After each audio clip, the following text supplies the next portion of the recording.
This will be the equipment section for the plaster thumb spica splint. You'll need some tepid water. You'll need some slabs or rolls of plaster. You can use 3 to 4 inch the size depending on what you need. Scissors, gloves, stockinette of course is optional. If you only have cotton, that is acceptable. And some ace bandage and a chucks so you don't make a mess on your patient. Okay, so this will be the padding section of the thumb spica plaster splint.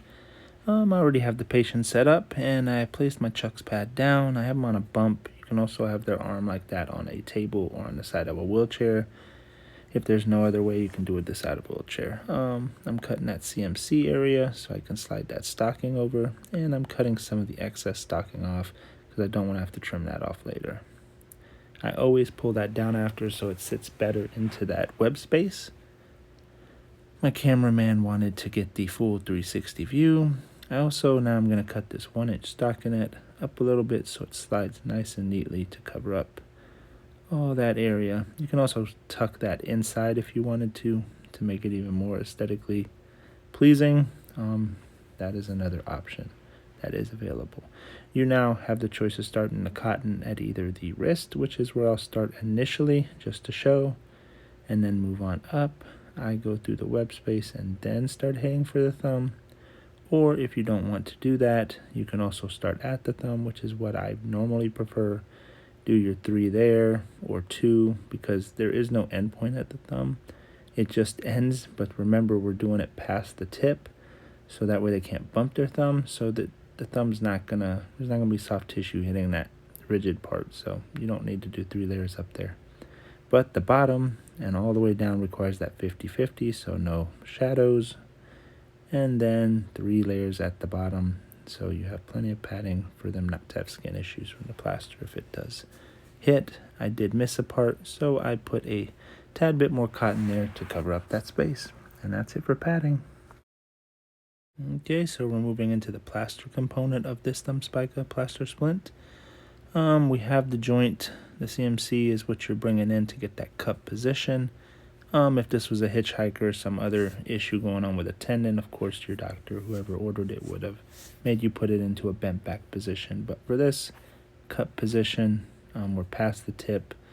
I am measuring from the actual tip and all the way to 2 fingers down because I don't want it to be too long. I can technically fold it if it is. It is always better to be a little bit longer because you can fold plaster easily, so it's not an issue. You do want to do the 10 to 15 layers thickness. I already dipped it into the water and wrung it out, and I laminated it. Remember, this end point has to go past that tip of that thumb because we don't want them bumping it.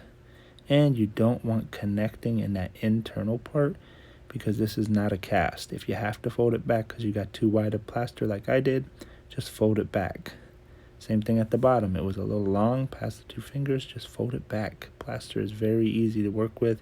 You have lots of time working with plaster, especially with using the tepid water because no hot water. I know I'm going to repeat that in every plaster video. No hot water. Next is anchoring. I start at the thumb, just covering up majority of the plaster with the cotton. That's all anchoring is, and holding it in place. And once you've covered it all up, you are going to be done with the plaster component because positioning should stay if your patient is cooperating. I did have to cover up that little section there, and that's it for plaster. As we're continuing into folding and finishing, for the plaster thumb spica splint, we have done everything. Position still being held. This is of course a demo patient, so I'm not wearing gloves. I'm not worried about it. I'm going to cut that joint space out because that's where I'm going to pull that section of stockinette over for the fold down portion, that thumb. It is not that hard to do. Cut it decently and it will fold nicely and neatly. Next, I'll do the thumb portion, which should be past the tip because we're trying to keep them from bumping it, and it is. Not far, and you can still check cap refill, so it's still pressable if you want to check circulation. And palmar crease is of course visible. Next, I'll fold the bottom, again folding my cotton, and I've said this if you've watched the other videos, I fold the cotton over that plaster because I don't want any digging in from that plaster slab at the bottom. Finally, we'll be using ACE wrap. I did choose a 3-inch this time, and I did start at the wrist just to show you can start there, even though I prefer the thumb. Slight cut because her thumb was a little bit short, so I can get that around, and then one more cut so I can get through there again.